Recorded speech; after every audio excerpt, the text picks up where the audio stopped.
Narcissist বা আত্মমুগ্ধ ব্যক্তির আত্মরক্ষার কৌশল। যখন কোনো প্রশ্ন করা হয়, একজন আত্মমুগ্ধ ব্যক্তি খুব কমই সরাসরি বিষয়টি নিয়ে কথা বলেন। এর পরিবর্তে তারা একটি পূর্বানুমানযোগ্য আত্মরক্ষার কৌশলের উপর নির্ভর করে, যা দোষ অন্যের উপর চাপিয়ে দেয় এবং আপনাকে নিজের উপর প্রশ্ন তুলতে বাধ্য করে। প্রথম কৌশলটি হল এড়িয়ে যাওয়া। সাধারণ প্রশ্নের উত্তরে তারা অস্পষ্ট জবাব দেয়, মনোযোগ অন্যদিকে সরিয়ে দেয় অথবা সম্পূর্ণ নীরব থাকে।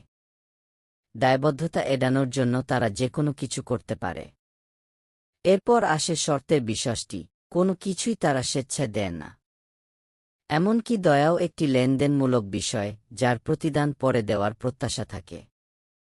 তারা সামান্যতম বিষয়েও অপমানিত বোধ করে এবং সাধারণ মন্তব্যকেও ব্যক্তিগত আক্রমণে পরিণত করে। এরপর তারা আপনার চরিত্র নিয়ে আক্রমণ করে, নিজেদের আচরণের দিক থেকে মনোযোগ সরিয়ে আপনার তথাকথিত ত্রুটির দিকে নিয়ে যায়। আপনি যদি নিজের অবস্থানে অটল থাকেন, তবে তারা আপনাকে আক্রমণকারী হিসেবে অভিযুক্ত করবে এবং চতুরতার সাথে পরিস্থিতি পাল্টে নিজেদেরকে ভুক্তভোগী হিসেবে উপস্থাপন করবে। সম্ভবত সবচেয়ে মারাত্মক আত্মরক্ষার কৌশল হল ত্রিকোণ সম্পর্ক স্থাপন। বন্ধু, পরিবার বা সহকর্মীদের মতো অন্য ব্যক্তিদের জড়িত করে তারা বিভেদ ও বিভ্রান্তি সৃষ্টি করে, যা আপনাকে বিচ্ছিন্ন এবং সমর্থনহীন বোধ করায়। এই প্রতিটি কৌশলের একটাই উদ্দেশ্য, আপনাকে অস্থিতিশীল রেখে তাদের ভঙ্গুর অহংকে রক্ষা করা।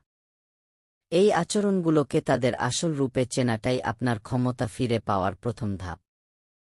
মনে রাখবেন, তাদের আত্মরক্ষা আপনার বাস্তবতা নয়।